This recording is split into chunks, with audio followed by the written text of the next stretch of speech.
Yeah, fantastic to meet you, Morgan. Great meeting you. So I think initially people might have thought you a bit of a left field choice to make this movie. Yeah. But I'm wondering if you felt that way considering you made a film about sort of branding in the greatest movie ever sold, and One Direction have now become this sort of huge brand. Yeah, I think that me making this film makes a lot of sense. From the beginning, one of the things that I've tried to do with the movies that I make is to create very popular documentaries, films that would appeal to a broad audience, that would attract people, and be smart and start a conversation, and not just be, I think, commercials. And I think this film does that. I think what I love about this film is it is done with the same type of DNA as I make every other film. Is done within a very kind of popular and populist way. But at the same time, explores a little deeper. I think that when you watch this film compared to some of the other like rock docs that have come before it, like the Bieber film or the Katy Perry film, I think you feel like you'll have more access. I think you'll feel more intimacy. I think you'll hear and get to see stories that you normally wouldn't get to.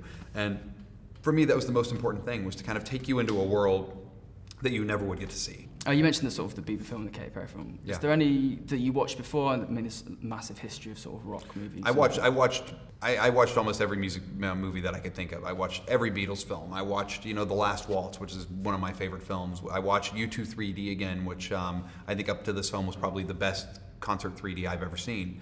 And we hired Tom Kruger, the director of photography, who did U2 3D, to come on to be our DP. And I think he just killed it. I think this is some of the best 3D, some of the best concert 3D, and just the film in general, some of the best 3D I think people will ever see. Mm. Yeah. Obviously, because One Direction are this huge sort of enterprise now, were there any sort of stipulations of things that you could and couldn't show and things No, like I mean, that? from the beginning, we made it really clear when we spoke to both the band and to to their management that access was the key. We wanted to have access. We wanted to have access to have conversations. We wanted to have access to ask whatever we wanted, to go wherever we wanted, and we did. We never pulled back. We never held back in the things we talked about, the meetings that we filmed, and we shot 963 hours of footage. So there's a tremendous amount that ended up on the cutting room floor.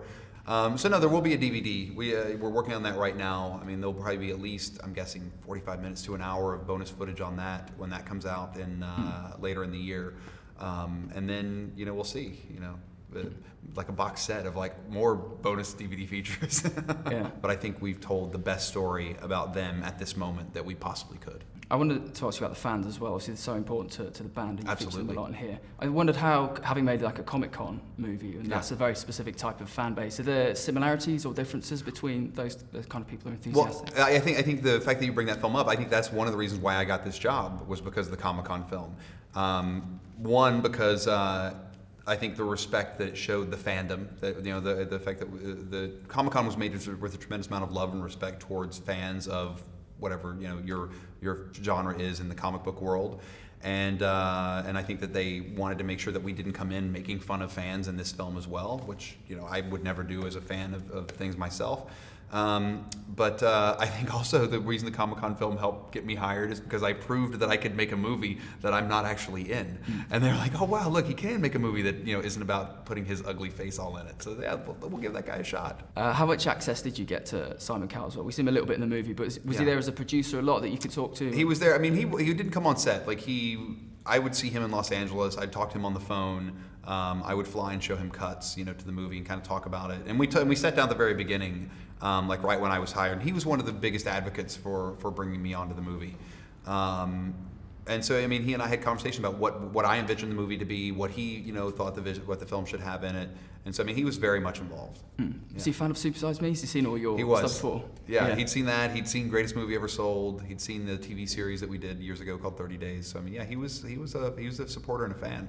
The guys, so one thing that sort of comes across in the movie is how sort of almost they're great sort of in front of the camera. I'm wondering, can you ever envision them doing a movie like A Hard Day's Night, where it's more a traditional narrative kind of film? Yeah, I mean, I think they're all fantastic performers and they have great charisma. They really do have great camera presence, and that's something you can't teach somebody. I mean, you either have camera presence or you don't.